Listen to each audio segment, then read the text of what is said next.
E se o maior perigo não estivesse na rua deserta, nem na estrada isolada, mas no apartamento ao lado do seu? Quantas vezes você já cruzou com um vizinho no corredor, trocou um aceno rápido, ou ouviu passos acima do teto sem sequer imaginar quem realmente vive ali? A ideia de vizinhança costuma carregar uma falsa sensação de segurança, mas e se esse elo de proximidade escondesse algo muito mais sombrio? Imagine voltar para casa depois de um dia cansativo, jogar-se no sofá e, ao fechar os olhos, ouvir batidas leves vindo da parede ao lado. No começo, parecem apenas móveis sendo arrastados, mas os ruídos se repetem sempre na mesma cadência, como se alguém tentasse mandar uma mensagem. Você ignora, mas de repente, no silêncio da madrugada, percebe que as batidas formam uma sequência perturbadoramente semelhante a um pedido de socorro. Como reagir sabendo que o som vem da direção de alguém que você acreditava conhecer? A verdade é que nem sempre quem mora ao lado é apenas um desconhecido inofensivo. Alguns carregam segredos que nunca deveriam ultrapassar as paredes de suas casas, segredos que vazam em pequenos detalhes. Uma janela que nunca se fecha mesmo sob tempestades, cartas misteriosas deixadas na porta, passos incessantes vindos de um apartamento abandonado. Às vezes, é justamente o vizinho que parece mais discreto quem guarda a presença mais perturbadora. Hoje você vai conhecer 6 histórias reais e arrepiantes de vizinhos que escondiam algo perturbador. Relatos que mostram como o terror pode estar muito mais perto do que imaginamos, infiltrado na rotina mais banal. São experiências que transformaram a vida de quem as viveu e que deixam uma marca inquietante em quem as ouve. E agora a pergunta inevitável: até que ponto você realmente conhece quem mora ao lado? Relato 1. O apartamento do silêncio. Ana sempre achou curioso o silêncio que vinha do 302. No prédio onde morava, era impossível não ouvir os vizinhos. Crianças correndo, música baixa, passos no corredor, o som metálico de talheres no jantar. Mas do apartamento ao lado do seu, nada. Nenhum ruído, nenhuma luz pela janela, nenhuma movimentação perceptível. Era como se estivesse permanentemente vazio. Ainda assim, toda manhã, ao sair para o trabalho, ela percebia um detalhe desconcertante. A porta do 302 nunca estava na mesma posição. Às vezes encostada, às vezes entreaberta, outras completamente fechada. No começo, esse vazio parecia até confortável, mas o incômodo surgiu numa madrugada fria, quando Ana acordou com um som seco. 3 batidas na parede ao lado da sua cama. Achou que fosse acaso. Voltou a dormir. Na noite seguinte, à mesma hora, o mesmo som. 3 batidas espaçadas, ritmadas, como se alguém quisesse chamar sua atenção. Ao terceiro dia, não conseguiu ignorar. Levantou-se, encostou o ouvido na parede e esperou. Silêncio. Mas quando voltou para a cama, as batidas soaram de novo. Agora mais fortes, tão próximas que parecia que alguém socava o mesmo ponto em que sua cabeça repousava. O medo cresceu. Ana comentou com uma vizinha do andar. A resposta foi direta. O 302 está vazio há mais de 5 anos. Ninguém mora lá. A síndica confirmou depois. O último inquilino desapareceu misteriosamente, deixando apenas alguns móveis quebrados. Desde então, ninguém quis alugar. A explicação racional tranquilizou alguns moradores, mas não a Ana. Ela via a porta mudar de posição, sentia o som vindo do outro lado e sabia que algo acontecia ali. Na semana seguinte, a situação piorou. As batidas se tornaram mais insistentes, como se seguissem o ritmo da respiração dela. Às vezes aconteciam mesmo durante o dia, quando trabalhava em silêncio em casa. Em um impulso de desespero, certa noite ela resolveu responder. Bateu 3 vezes na parede. O retorno foi imediato. 3 batidas ainda mais fortes, seguidas de um arranhar prolongado, como unhas raspando contra o reboco. O som percorreu a parede inteira, fazendo o quarto tremer. Ana decidiu enfrentar o medo. Armou-se de coragem, pegou uma lanterna e foi até o 302. A porta estava fechada, mas não trancada. O cheiro que escapou quando empurrou foi nauseante. Poeira, mofo e algo mais metálico como ferrugem. O apartamento estava em ruínas, cortinas rasgadas, paredes descascadas, móveis cobertos de pó.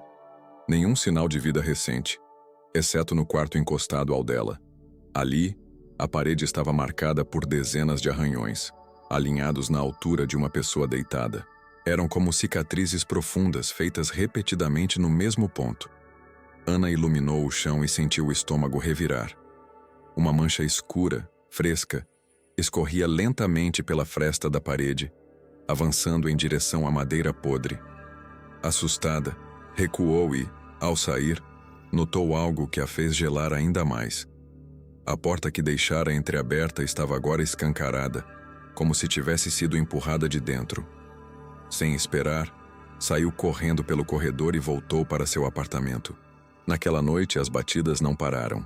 Vieram mais fortes, mais frequentes, até que se transformaram em socos violentos. Ana chorava na cama, incapaz de reagir, e percebeu um detalhe que destruiu sua resistência. As pancadas não vinham mais só da parede ao lado. Agora vinham também do guarda-roupa, do chão debaixo da cama, do teto acima de sua cabeça. Como se o apartamento do silêncio tivesse se multiplicado por todos os lados, cercando-a completamente. No dia seguinte, tentou explicar à síndica. A mulher apenas balançou a cabeça e disse: "Você não é a primeira a reclamar disso. Os outros inquilinos também ouviram, mas ninguém ficou tempo suficiente para entender o que realmente acontece." Naquela mesma semana, Ana se mudou. Nunca mais voltou para buscar o que deixou para trás. Mas moradores atuais juram que, desde então, o apartamento ao lado continua vazio. Ainda assim, os novos vizinhos relatam sempre a mesma coisa: 3 batidas na parede. Sempre na mesma hora, sempre no mesmo ritmo. Como se alguém, ou algo, ainda esperasse uma resposta. Relato 2. A janela que nunca fecha. Desde que se mudou para o prédio em frente à praça, Lucas notou um detalhe que ninguém parecia ver. No bloco de esquina, 3º andar, havia uma janela que permanecia aberta todas as noites. Não importava a previsão do tempo: chuva forte, vento leste, garoa gelada. A janela ficava entreaberta, com a cortina branca parada como fotografia.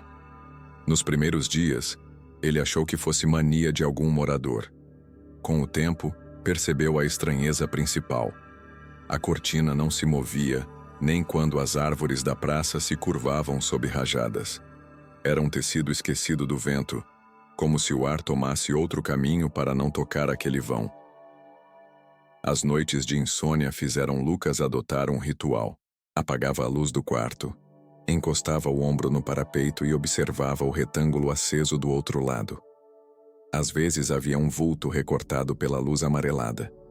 Uma figura de perfil, ombros retos, cabeça levemente inclinada para fora, como quem escuta ruídos da rua.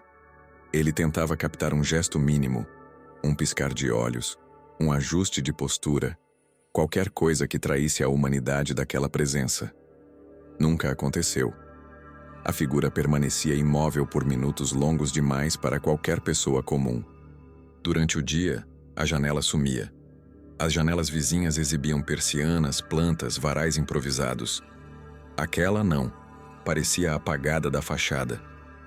Quando Lucas descia para o trabalho e cruzava a calçada de frente, a página em branco do 3º andar não mostrava nem cortina nem ferrolho. Era como se existissem 2 versões do mesmo apartamento, uma diurna sem sinais de vida e outra noturna com a janela sempre aberta. A curiosidade virou preocupação quando o zelador do seu prédio comentou sobre infiltração antiga no edifício da esquina. Disse que aquele andar estava interditado, que um curto nos anos passados dera início a um incêndio pequeno e que desde então a administração mantinha a unidade fechada. Lucas perguntou por formalidade a qual unidade se referia. O homem respondeu sem hesitar: 3º andar, frente para a praça. Lucas engoliu o impulso de contar o que via todas as madrugadas. Numa noite de tempestade, decidiu filmar. O vidro do seu quarto vibrava sob as rajadas. A praça rosnava com folhas e galhos. Do outro lado, a janela aberta brilhava como uma lâmina. A cortina continuava imóvel, reta como régua. Um clarão rápido cortou o céu e congelou por um segundo a figura em silhueta. O raio redesenhou o rosto com detalhes que o olho não queria. A expressão não era neutra. Era uma ausência de expressão. Pele pálida demais, olhos como duas sombras profundas, boca entreaberta em um gesto que não buscava ar. Quando a escuridão voltou, a figura parecia 2 passos mais perto do peitoril. Lucas desligou o celular, fechou o blackout e tentou dormir à força. Às 3h10, acordou com um som que não pertencia à sua casa. Um leve toque de unha contra vidro, ritmado, vindo da direção da praça. Levantou devagar e abriu uma fresta na cortina. A janela em frente continuava aberta. O toque repetiu, mas agora soou dentro do quarto. O coração precisou de alguns segundos para obedecer. Ele fechou a janela com o trinco e ficou parado, esperando. O barulho cessou. Na manhã seguinte, ao abrir o vidro, viu marcas opacas de dedos desenhadas do lado de dentro, como se alguém houvesse testado a espessura entre o mundo e o seu rosto. Decidiu ir até o edifício da esquina. O hall tinha cheiro de pedra molhada e pano velho. As caixas de correio exibiam sobrenomes apagados por calor e tempo. No quadro de avisos, um comunicado datado de anos informava a interdição temporária do 3º andar por manutenção estrutural. O elevador estava desligado. Lucas subiu a escada de concreto e parou diante da porta correta. 3 camadas de tinta cobriam a madeira, invadindo a fenda do batente. A fechadura tinha ferrugem recente, como se ninguém a girasse havia muito. Ele encostou o ouvido e escutou por longos segundos. Nada além do som do próprio sangue e de um ruído distante, semelhante a passos arrastados em outro ponto do prédio. Um morador idoso apareceu no patamar e perguntou se ele procurava alguém. Lucas disse que estava confirmando um endereço. O homem sorriu sem os dentes da frente e apontou para a porta com o queixo. Ninguém aqui desde o acidente. Não deixaram tirar os móveis. Fica esse cheiro preso. Quem tem as chaves é a síndica, mas ela não mora no prédio. Lucas agradeceu e desceu com pressa, sentindo que havia profanado um silêncio que não era dele. Nos dias seguintes, a janela aberta começou a antecipar o horário. Quando ele chegava do trabalho, o retângulo já o aguardava aceso. Em uma das noites, percebeu uma mudança sutil que o corpo detectou antes da cabeça. A figura olhava para a rua, mas a linha do rosto parecia apontar na direção exata do seu quarto. Ele recuou um passo e apagou a luz da sala. Ao voltar à janela, viu por um instante um reflexo invertido. No vidro do apartamento da esquina, a imagem que deveria estar do lado de fora devolveu o seu próprio rosto, pálido e cansado, enquadrado pela moldura do seu quarto. O reflexo piscou e voltou ao normal. Quis se convencer de que era exaustão. Comprou uma luneta pequena em uma loja de pesca e decidiu usá-la como prova do absurdo ou do seu cansaço. Na primeira madrugada, focou o vidro. A lente montou o mundo sem piedade. O tecido da cortina tinha pequenos pontos amarelos como bolor seco. Havia arranhões no peitoril, semicircunferências repetidas que lembravam unhas tentando segurar borda lisa. O rosto estava perto o suficiente para que Lucas contasse os poros. Não havia brilho de umidade. Um relâmpago atravessou silencioso, e por um único quadro de tempo, o espaço entre a boca e o vidro sumiu. Quando a luz normal voltou, a distância estava restabelecida. O desconforto virou pânico controlado quando, certa madrugada, faltou energia na quadra. A praça mergulhou numa penumbra azul de céu sem lua. O único retângulo visível era a janela do 3º andar, acesa sem fonte aparente. Lucas segurou o batente do seu próprio quadro e sentiu o metal gelar até os ossos. Algo clicou no escuro. Um trinco obedecendo a mão que não estava ali. O vento invadiu o quarto por 1 milímetro de fresta, embora ele jurasse ter fechado o encaixe mais cedo. O toque de unha contra vidro recomeçou, primeiro do lado de fora, depois 2 passos mais perto, como se seguisse o mesmo gesto em janelas diferentes. Ele fechou com força. O som parou. A janela em frente, porém, continuou aberta e acesa. De manhã, irritado com o próprio medo, Lucas voltou ao prédio da esquina com a desculpa de pedir água. A síndica o atendeu pelo interfone externo e foi clara. O apartamento está lacrado por determinação do seguro. Nenhum morador sobe lá sem autorização. Ele pediu para ver da calçada. A mulher suspirou, destrancou a porta envidraçada e apontou o conjunto de janelas. O terceiro andar exibia caixilhos fechados por dentro com barras cruzadas de ferro. A pintura cobria até a fresta onde antes havia vidro. Não era possível abrir. Lucas agradeceu e saiu com a sensação de quem acabou de mentir para si mesmo. Naquela noite, ele evitou a janela até não conseguir mais. Às 2h12, cedeu. Abriu a cortina e encarou a praça. A janela estava aberta como sempre. A luz tremia por dentro, não por causa do vento, mas por algum calor invisível que distorcia o retângulo. A figura estava posicionada no centro, braços próximos ao corpo, cabeça levemente inclinada para o lado. Havia um detalhe novo no perfil. Uma sombra estreita manchava o vidro na altura da respiração. Lucas aproximou o rosto do seu próprio vidro por instinto. A mancha da janela em frente alinhou-se com a sua visão a uma distância impossível. Ele recuou e, nesse recuo, um brilho refletido cruzou sua pupila. Por um segundo viu a sua própria janela do lado de lá, como se os apartamentos tivessem trocado de lugar. A decisão de deixar o apartamento veio como reflexo, mas o corpo ainda precisava fechar ciclos. Enquanto empacotava itens, ouviu 3 batidas curtas vindas do corredor. Abriu a porta na expectativa de encontrar o vizinho do 304. O hall estava vazio. Olhou os números das portas, respirou fundo e voltou. Antes de fechar, notou que um envelope havia sido enfiado por baixo da sua porta. Papel fino, sem remetente. Dentro, uma fotografia impressa em papel comum. A imagem, levemente granulada, mostrava sua janela vista de fora, cortina aberta, quarto aceso, e no canto superior direito o reflexo de uma mão espalmada do lado de dentro do vidro. Na margem inferior, um carimbo com data antiga, 3 anos antes da sua mudança. Lucas mudou-se 2 semanas depois. Achou outro bairro, outra praça, outros prédios. Evitou janelas por algum tempo e instalou cortinas pesadas. Em raras noites, no entanto, quando a insônia volta com o barulho distante de ônibus atravessando avenidas e o zumbido dos transformadores cria um fundo constante, ele cede ao hábito. Abre uma fresta do blackout e olha a cidade dormir. Quase sempre encontra escuridão comum. Em alguns raros momentos, pensa ter visto, a muitos quarteirões, um retângulo aceso demais para o horário. A cortina parece parada no lugar. A luz não sofre com o vento. A janela está aberta. Ele fecha a sua com cuidado e escolhe acreditar que aquela não é a mesma. Escolher às vezes é a única defesa que resta. Relato 3. O quarto de baixo. Marina sempre detestou morar no 3º andar. Preferia andares altos, longe do barulho da rua, mas o aluguel barato a convenceu a aceitar.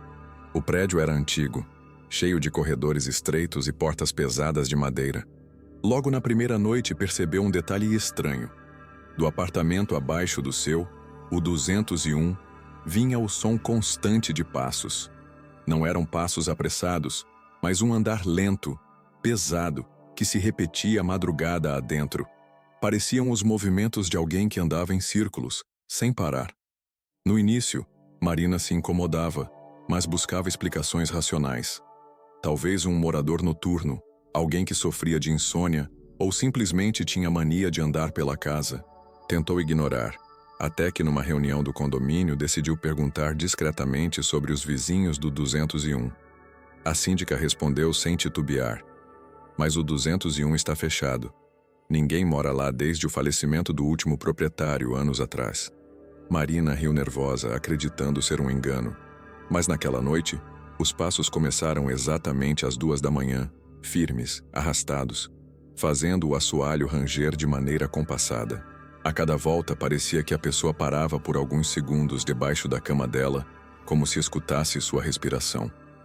O terror cresceu quando, em uma madrugada chuvosa, além dos passos, ela ouviu um som metálico, como se algo estivesse sendo arrastado pelo chão. Determinada a acabar com o medo, Marina desceu até o segundo andar no dia seguinte. A porta do 201 estava trancada com correntes e cadeados enferrujados. Não havia como alguém morar ali. Mesmo assim, ao aproximar o ouvido da madeira, ouviu claramente o som de passos lentos atravessando a sala. Recuou apavorada e correu de volta ao seu apartamento.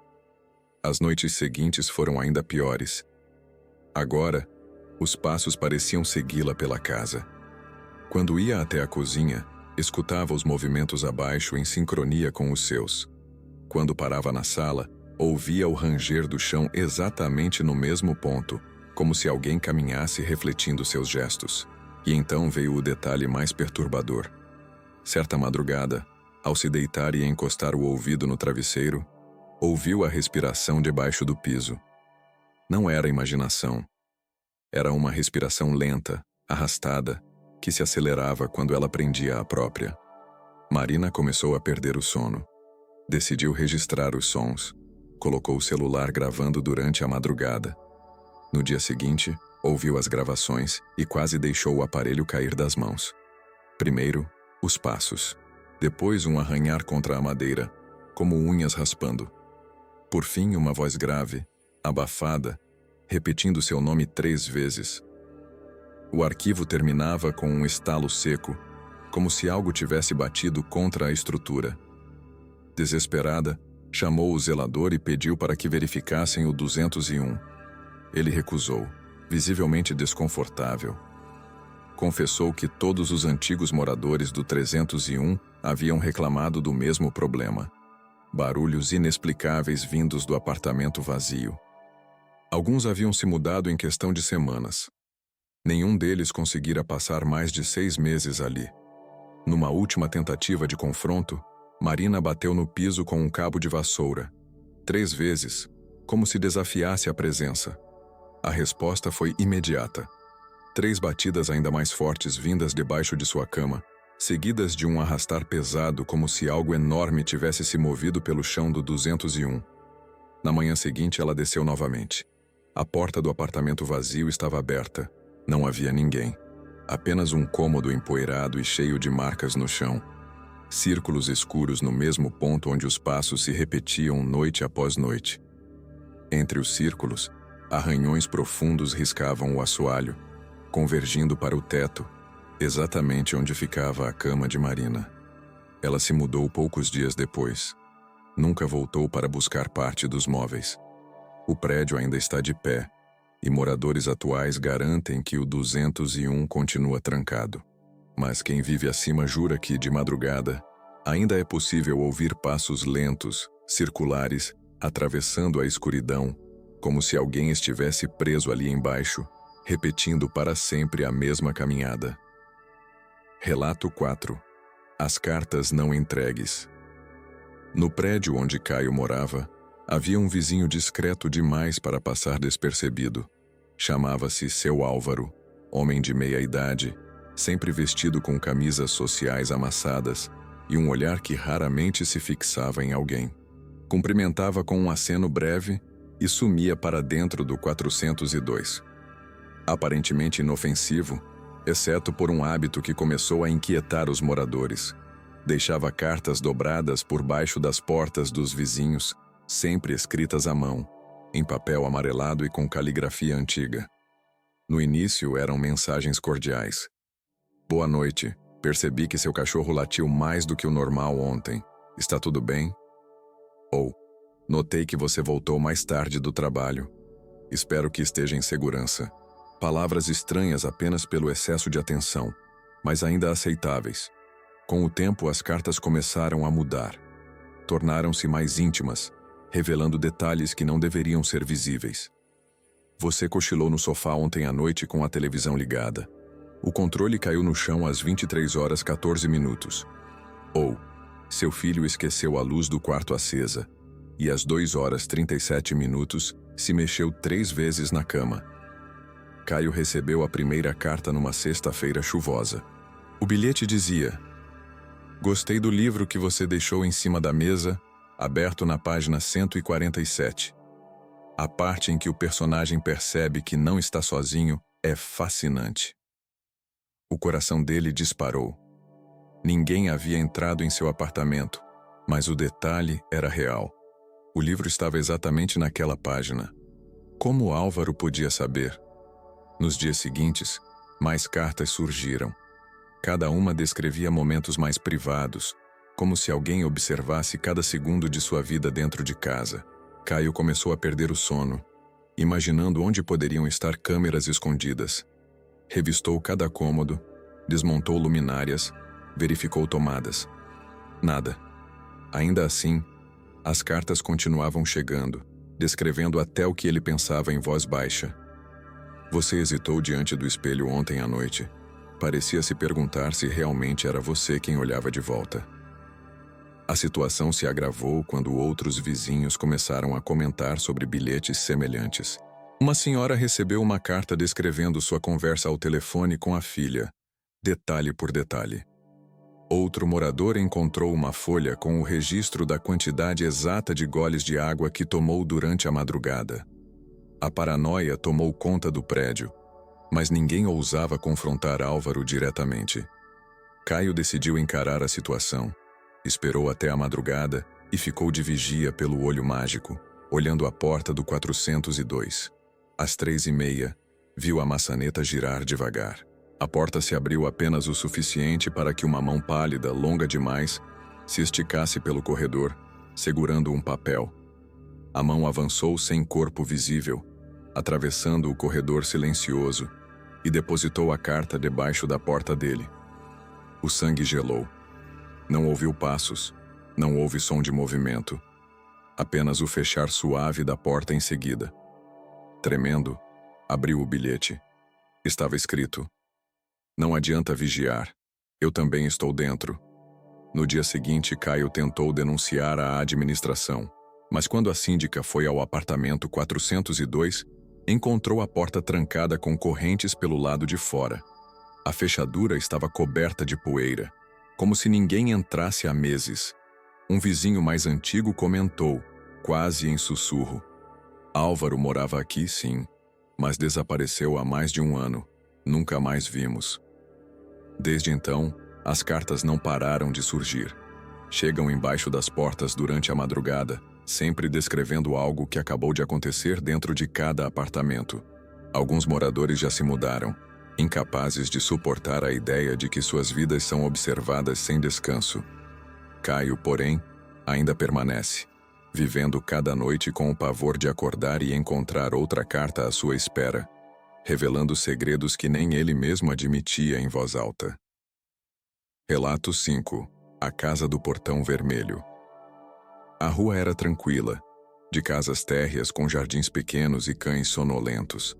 No meio do quarteirão, uma fachada destoava, um muro baixo, pintura descascada e um portão de ferro vermelho com o brilho gasto de quem já viu muitos verões. A família havia se mudado meses atrás. A placa de vende se balançava com o vento e ninguém parecia interessado em comprar. Mesmo assim, à noite, algo naquela casa lembrava a rotina de quem nunca partiu. Bruno, que morava em frente, notou primeiro o cheiro. Em certas madrugadas, o ar vinha carregado de alho dourando no óleo e cebola suando na panela. O relógio do quarteirão insistia nas 2h30, e o aroma atravessava a rua como convite indevido. Os entregadores passaram a parar ali com frequência. Chegavam de moto, deixavam sacolas no chão junto à fresta do portão e iam embora sem tocar campainha. Bruno conversou com um deles numa noite de chuva. O rapaz vestia capa encharcada e tinha o olhar de quem quer terminar a corrida rápido. Disse que o aplicativo pedia para só deixar no portão. Comentou que a gorjeta era sempre boa e que quando olhava de novo pelo retrovisor, a sacola já não estava mais. Bruno respondeu que a casa estava vazia. O entregador deu de ombros, apontou para a tela e mostrou instruções. Deixar no portão. Não chamar. Intrigado, Bruno instalou uma câmera discreta atrás da grade do jardim, apontada para o portão vermelho. Na primeira noite de teste, gravou 2 entregas. Em ambas, A sequência era idêntica. Moto encosta, sacola no chão, farol some na curva. 40 segundos de silêncio. Em seguida, as sacolas arrastavam 2 centímetros para dentro sem mão alguma tocá-las e desapareciam, como se o piso tivesse uma fenda invisível puxando para trás. No áudio, um ruído de metal rangendo que não vinha das dobradiças, mas de dentro, como se correntes fossem arrastadas longe do quadro da câmera. Bruno levou o vídeo para a síndica da Associação de Moradores, que respondeu com uma normalidade desconcertante. A casa estava com a energia cortada desde o mês anterior e sem água encanada. O relógio do gás havia sido retirado. Se havia gente ali, estava de maneira irregular. Ele voltou para casa com a impressão de que errara na escolha do interlocutor. Resolveu checar de dia. Tentou olhar por cima do muro, viu quintal de piso rachado, mato nascendo nos cantos, porta da cozinha com vidro opaco coberto de poeira. O portão vermelho exibia um cadeado novo. O metal era recente e a chave não estava por perto. Numa noite de vento, a televisão de Bruno perdeu o sinal e o barulho da rua ficou mais nítido. De dentro da casa vazia, veio um tilintar de louça e um arrastar de cadeira sobre piso frio. Depois, passos leves atravessaram da cozinha para o corredor e cessaram como se obedecessem a um roteiro antigo. Ele se vestiu, pegou o celular e, num impulso perigoso, decidiu vigiar do próprio carro. Baixou o vidro até a metade e estacionou a poucos metros. Às 2h50, uma moto encostou.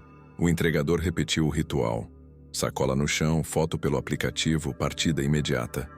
2 minutos depois, o portão emitiu um som baixo, não de abertura, mas de metal sofrendo pressão de dentro. A sacola deslizou para longe da rua sem que o cadeado se movesse. Um fio de vapor escapou da fresta e sumiu na madrugada. No dia seguinte, Bruno foi até a imobiliária que cuidava da venda. A atendente, eficiente e pouco dada a histórias, digitou no sistema e revelou o óbvio indesejado. A casa estava vazia, o inventário travado por disputa de herdeiros sem acesso autorizado. Ele insistiu, falou do cheiro, falou dos vídeos, falou dos entregadores. A mulher desviou os olhos da tela, como quem avalia a sanidade de um cliente, e sugeriu que acionasse a polícia se suspeitasse de invasão. Bruno imaginou explicar a um agente que sacolas se moviam sozinhas para dentro de uma casa com cadeado por fora e desistiu no caminho. As coisas mudaram 1 grau quando um pedido foi entregue por engano no portão de Bruno. O adesivo trazia o endereço da casa do Portão Vermelho, mas o aplicativo o guiou até a fachada oposta. Ele abriu a sacola antes que alguém aparecesse e encontrou um bilhete impresso junto da nota. Obrigado por continuar deixando na varanda. A polícia confunde. Os entregadores entendem. A caligrafia digital parecia recortada de uma base antiga. No campo de observações, um nome. Era o mesmo da família que partira meses antes. Bruno guardou o papel e levou a comida até o lugar correto, mais por medo de manter consigo algo que não lhe pertencia do que por gentileza. Deixou a sacola junto à fresta e recuou 3 passos. O arrastar metálico veio rápido. A sacola sumiu sem cerimônia. Na 3ª semana, ele decidiu testar os limites. Fez um pedido em seu próprio nome, direcionado à casa do Portão Vermelho. Escolheu um horário em que a rua costuma dormir. Às 3h15, o entregador apareceu. Bruno do carro viu a cena inteira. A sacola no chão, a foto de comprovação, o gesto automático de cabeça de quem não quer conversa. Bruno esperou 5 minutos. Nada moveu. Mais 5. O vento trouxe o cheiro de comida em pausa. No 6º minuto, o portão rangeu um tom abaixado, como se os parafusos tivessem sido afrouxados por dentro.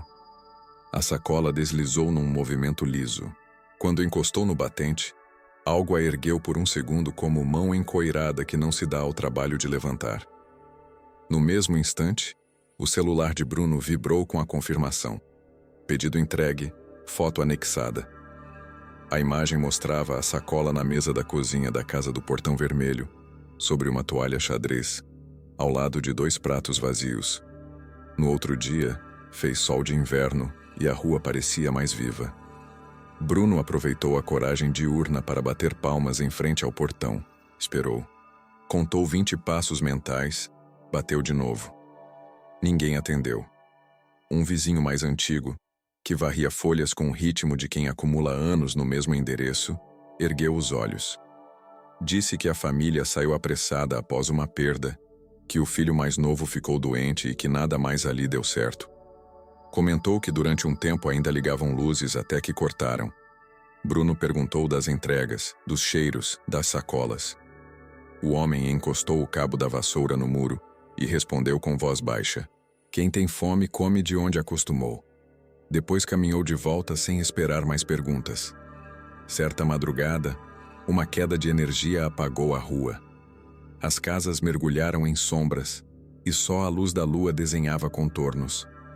O portão vermelho, mesmo invisível, parecia ocupar mais espaço do que tinha. Bruno abriu a janela do quarto para ouvir melhor. Nenhum motor, nenhum cachorro. Do lado de lá, um ruído de metal tocando metal veio acompanhado de algo parecido com talheres bravejando contra prato. Uma luz branca cortou a fresta por um segundo e apagou. No escuro, duas vozes conversaram sem corpo, uma masculina e uma voz mais jovem com atraso estranho, como se o som atravessasse distância demais para o espaço pequeno que a separava do ouvido de Bruno. Não eram palavras inteiras, mas pedaços de frases. A cadência cotidiana de quem pergunta se está bom o sal e pede o copo mais alto do armário. Dias depois, o cadeado do portão apareceu quebrado por fora. Alguém havia torcido o arco com ferramenta rude. A fresta permitia empurrar uma mão até tocar o frio do ferro interno. Bruno colocou uma lanterna entre os dentes, inspirou e entrou 2 passos. O quintal estava como ele lembrava, só que sem poeira superficial. No ladrilho havia marcas recentes de objeto arrastado do portão até a porta da cozinha. Na soleira, pegadas sobrepostas, sem definição de sola. Apenas a ausência de poeira em formato humano. O nariz puxou ar à revelia da vontade. Cheiro de tempero impregnado e pano úmido secando no encosto da cadeira. Ele acendeu a lanterna para o interior e a luz bateu numa superfície lisa. Uma mesa ocupava o centro da cozinha. Sobre ela, pratos limpos alinhados, copos virados para baixo, um descanso de panelas com marcas redondas de calor ainda visíveis. Nas paredes, o relógio parado marcava 2h37. Na geladeira, um ímã segurava uma sequência de recibos de aplicativo, todos daquele mês, todos com instruções idênticas, assinatura do mesmo sobrenome, agradecimento padrão e valores de gorjeta que não combinavam com uma casa vazia. Bruno recuou devagar e tropeçou no batente. A lanterna saiu da boca e bateu no chão com estalo, apagando por 2 segundos. Nesse intervalo, a cozinha pareceu encolher. Um som leve de cadeira arrastando tomou o espaço e cessou quando a luz voltou. A mesa se mantinha intacta, mas havia um copo fora da linha, ligeiramente erguido sobre a marca circular de condensação que ainda brilhava. Ele recuperou a lanterna e correu até a rua com a respiração esmagando o peito. Depois disso, as entregas continuaram, mas Bruno parou de observar. Aprendeu a fechar cortinas antes do horário em que os sets de cozinha atravessavam a rua e a aumentar o volume da televisão com filmes sem silêncio. Em uma tarde, caminhando de volta do mercado, viu um caminhão estacionar em frente à casa. 2 homens descarregaram latas de tinta e rolos novos. Trabalharam até o entardecer. O portão vermelho recebeu outra camada de vermelho, intensa demais para o resto dos muros. O cadeado voltou ao lugar com brilho de loja. Quando a noite caiu, a primeira moto do turno encostou na calçada. O entregador agachou, colocou a sacola, fotografou e partiu sem olhar.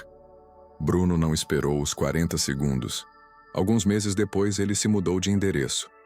Motivos práticos, justificou aos amigos. O novo bairro tinha árvores altas e o hábito dos vizinhos de conversarem na calçada com cadeiras de plástico.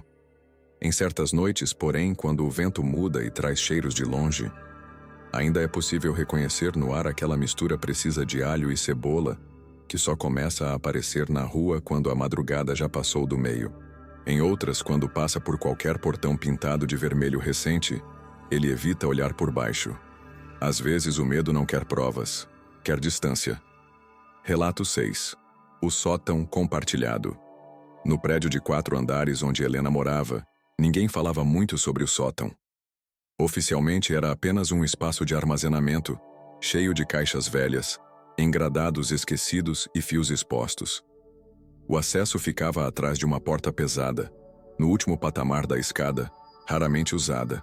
A chave permanecia com a síndica, que garantia nunca emprestá-la. Ainda assim, em certas noites, Helena ouvia barulhos vindos de cima. Não era o som de ratos ou vento passando entre frestas.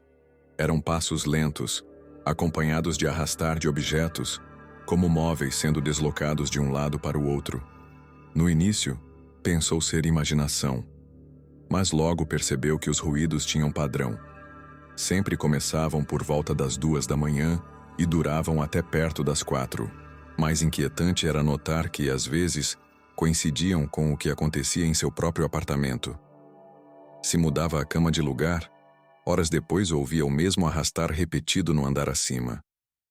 Se deixava a cadeira encostada na mesa, pela madrugada escutava a madeira raspando no mesmo ritmo, só que diretamente acima do seu teto. O prédio começou a dar sinais de algo estranho.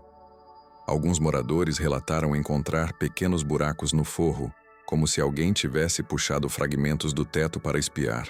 Uma criança contou à mãe que viu um olho olhando por trás da luminária do corredor. Ninguém acreditou de imediato, até que uma vizinha encontrou marcas de pegadas empoeiradas sobre a tampa de seu armário embutido, como se alguém tivesse caminhado pelo espaço acima. Helena, tomada pela inquietação, decidiu investigar por conta própria. Numa noite, esperou o relógio marcar 3 horas. Apagou as luzes e ficou parada no meio da sala, em silêncio absoluto. Acima, os passos começaram, lentos, medidos, atravessando de um canto a outro do apartamento. A respiração dela acelerava enquanto cada passo parecia acompanhar seus movimentos invisíveis. Criou coragem, pegou a lanterna e subiu até o último patamar. A porta do sótão estava fechada com um cadeado, mas ao encostar o ouvido na madeira ouviu algo que nunca esqueceria. Vozes baixas, murmurando como um grupo de pessoas conversando. As palavras eram ininteligíveis, mas a cadência era clara. Havia mais de uma presença lá dentro. Na manhã seguinte, chamou a síndica e pediu para verificar o espaço. A mulher hesitou, disse que não havia nada lá em cima além de tralhas. Pressionada, acabou cedendo. Subiram juntas. Ao destrancar, um cheiro azedo escapou, mistura de mofo com algo orgânico. O lugar parecia abandonado, cheio de caixas antigas e teias de aranha, mas havia detalhes que não combinavam com o abandono. Colchões improvisados, restos de embalagens de comida recentes, garrafas de água pela metade. Alguém tinha usado aquele espaço como moradia clandestina. O pior, porém, estava nas paredes de madeira. Várias tábuas tinham pequenos furos, bem no alinhamento dos apartamentos abaixo.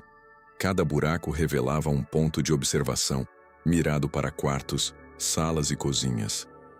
Helena tremeu ao perceber que, por meses, alguém do prédio havia sido vigiado de perto sem perceber.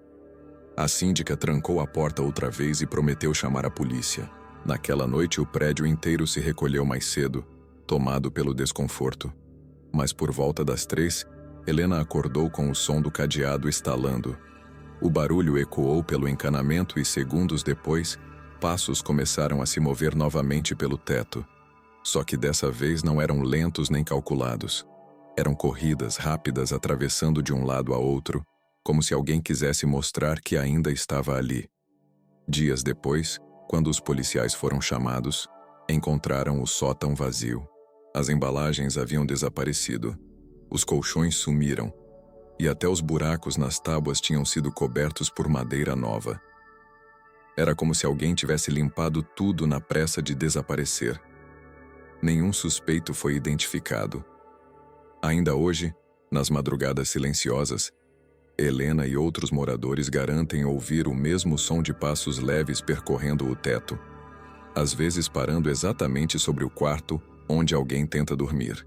como se mesmo vazio, o sótão tivesse decidido compartilhar sua presença para sempre. Reflexão. 6 relatos. 6 experiências que revelam que o verdadeiro terror não está em estradas desertas, nem em florestas distantes, mas atrás das paredes que dividem a nossa rotina. Vizinhos que deveriam representar proximidade e segurança acabaram mostrando o contrário. Portas que escondem presenças impossíveis. Janelas que nunca se fecham. Passos vindos de quartos vazios. Cartas descrevendo segredos íntimos. Portões que continuam sendo abertos por quem já partiu. E um sótão usado para observar cada detalhe da vida alheia.